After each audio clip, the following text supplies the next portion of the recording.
သာသနာတော်ကြီးကိုလည်းဒီလိုလေးစားပြီးတော့သာသနာတော်ကြီးဒီတော့ဘယ်လိုအကြောင်းတရားဖြစ်တဲ့အခုလိုအသိဉာဏ်ကြီးမှာသက်သာလူတော်ရဲ့သိပြီးတော့ကောင်းတော်တွေဟာအလမတန်မှတို့ကြီးမားလာပါတယ်။သာဝရအရှင်ဘုရားတို့တရားတရားတတိတော်ရုပ်တည်လေးများစွာသက်သာအပ်ပါတယ်ဓမ္မတရိယသာဘုရားဝန်ဝန်သောတာများကိုလည်း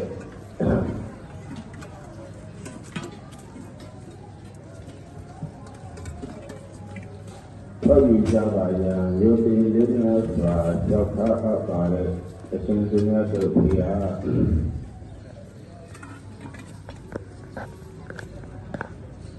အခုလိုသက်သာအဒုက္ခများရဲ့ဒီမှာဒီပါရမီရဲ့ဘုံတော်ကြီးတော်ကြီးကြောင့်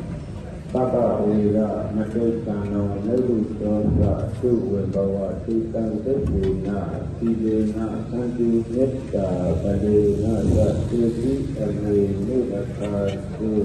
အာရောခေနာသုခေနာသာဘုဒ္ဓတိမသဝေတိတာဘာတိသန္တိဘုရားမိတ်တိသာတေတိသမေနိဗ္ဗာန်သုအာရောခေနာသုခေနာသာသက္ကနာသမေတိတာဘာတိသန္တိဒေဝမိတ်တိသာတေတိသမေနိဗ္ဗာန်သုအာရောခေနာသုခေနာသာသက္ကနာသမေတိတာဘာတိသန္တိနာသာမိတ်တိသာသုတိသမေနိဗ္ဗာန်သုအာရောခေနာသုခေနာသာဩတရသမေတိတာဘာတိ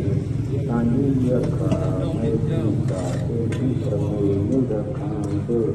ပနေနေမေလာရှိတော်ဉာဏ်သိသေခာမမြတ်ခြင်းမှာတော့ဒီလိုဘုရားတော်ရောဇန်လုံးကြီးအကျဉ်းတော်ကြီးမှာတောတော်မလာကြတဲ့အရလေးမျက်နာရရှိမနာမှာဘုရားမရှိတဲ့သံဃာတော်ရှင်တော်မြတ်တို့အားဘောဓဓမ္မကမာတန်ကဒါနာရံနောက်ရဲ့ကုသိုလ်ရှင်များတော့အင်းကံမျိုးအမတ်3ရပ်ကွယ်တော်ဝင်ဆက်လက်လုံငန်းများကိုအောင်မြင်စွာလုပ်ကိုင်ဆောင်ရွက်ပြီးတော့ကိုယ့်ရဲ့ကျေးဇူးကြီးမားလာတဲ့ကျေးဇူးရှင်များရဲ့ကျေးဇူးတော်ဂုဏ်တော်တွေကိုလည်းသိကြပြီးတော့ကျေးဇူးတော်ဂုဏ်တော်တွေကိုလည်းသတ်တော်အနေအားဖြင့်ဘုရားရန်ကျောင်းတော်ဓမ္မကြီးများဖြစ်ကြတဲ့သာသနာ့ဘာသာတော်ဓမ္မကြီးများဘုန်းတော်ကြီးဥတ္တံရှင်ရဲ့ဘုန်းတော်မှာကြီးတော်ပြတို့အတွက်ကိုလည်းဩပုသ္စာယူမှပြီးတော့လူကောင်းများတဲ့ဒီနာရှင်ပါရမီရှင်ဒီလိုရှင်များဖြစ်ကြတယ်ဒီလိုရှင်များအလုံးစုံသာသနာတော်ကြီးကိုလည်းဒီလိုလေးစားပြီးတော့သာသနာတော်ကြီးအရှိတိကံခံရခြင်းအကြောင်းတရားဖြစ်တဲ့ယခုလိုဘုရားတရားအလုံးစုံလောင်းကြီးအကျဉ်းတော်ကြီးမှာလည်းသစ္စာနဲ့တိုင်းနဲ့အမျက်မပြကုသိုလ်သူကုသိုလ်မြတ်တွေကိုလည်းလာရောက်ပြီးတော့သူရညာတဲ့သေနာရှင်ပါရမီရှင်များဖြစ်ကြတဲ့သောဝင်သေလိပိုင်ရှင်လုပ်ငန်းတို့ရဲ့သရတရားဟာအလမတန်မှလည်းကြီးကျယ်မြင့်မြတ်လာပါတယ်။သံဃာတော်အရှင်ဘုရားတို့တရားတော်တော်ယူစီလေးများစွာသက်သာအပ်ပါ၏အရှင်ဘုရားတို့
အောက်ပါပြီနော်။တော့50ပြီလို့